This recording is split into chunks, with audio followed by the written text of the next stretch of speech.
Hey class, Spencer Snow.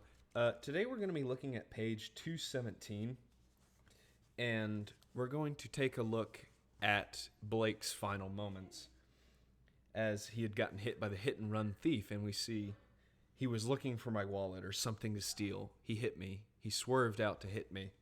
I grabbed him. I couldn't help it. Couldn't control it. He smelled so. I couldn't help it. God, I tore at him like an animal.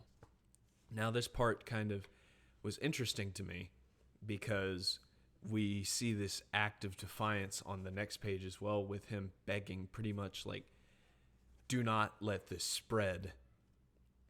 But eventually, even despite Eli sending out his best driver to go, and I think it was Ingram that was his best driver, but we see that even despite their best efforts, the private hauler got away. And with him infected, it ended up leading to the epilogue where most of the world is now infected, with cases being in major cities all across the world. Now, this kind of struck me as interesting because this theme of inevitability comes from it. We see Blake struggled. He fought against it till the very end, until eventually he died hoping that this would not spread any further. He resisted it. And we see the same thing with Andy in the earlier chapters, where he committed suicide because he didn't want to lose his humanity. But an interesting thing to me is that we see that these Carr family, this Carr family that has kidnapped Blake, Rainey, and Kyra,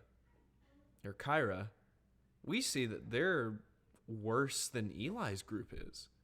They're rapists, they're murderers, they kidnap people just like Eli does, but they don't treat them like family.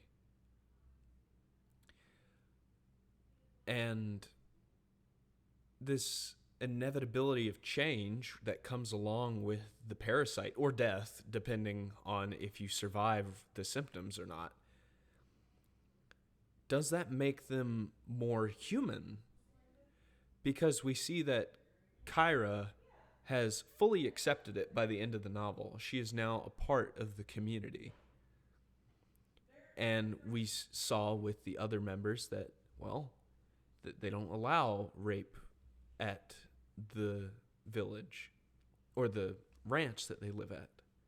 It's an interesting concept to see that, in fact, the parasite may have made them more human because, well, Eli wanted to keep it from spreading, and that was the last bit of humanity that he could cling on to before the organism would fully take over, but he still doesn't allow it to.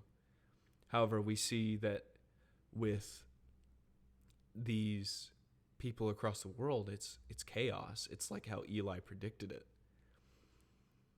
But if it would have simply stayed to where they accepted it, would things have been different? Would the ranch, well, the ranch would still keep going. But did it make them more human than the rest of the world because they were able to control themselves, and that the parasite kind of, in a way, brought them together where the rest of the world was pretty much apart from each other? They formed a community from it. And of course, they did kidnap people as well, but they were more of doing it as a initiation type of thing, which it's still wrong, but it was less wrong than what the Carr family was doing. So in the end, do you accept this inevitability, or do you reject it and eventually succumb like Blake and Andy did? Or do you become like Kyra, that accepted it, that this is her life now,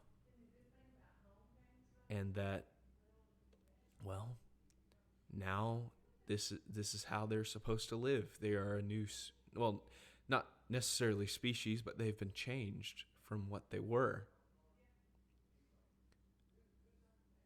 But in the end, after accepting this inevitability, they ended up becoming more human because they had something that united them. And I think that even though the parasite is deadly and it changed them from being not so human, in fact, in the end, the parasite was what brought them together, because Eli did not want them to end up like the rest of the world that he knew was going to happen.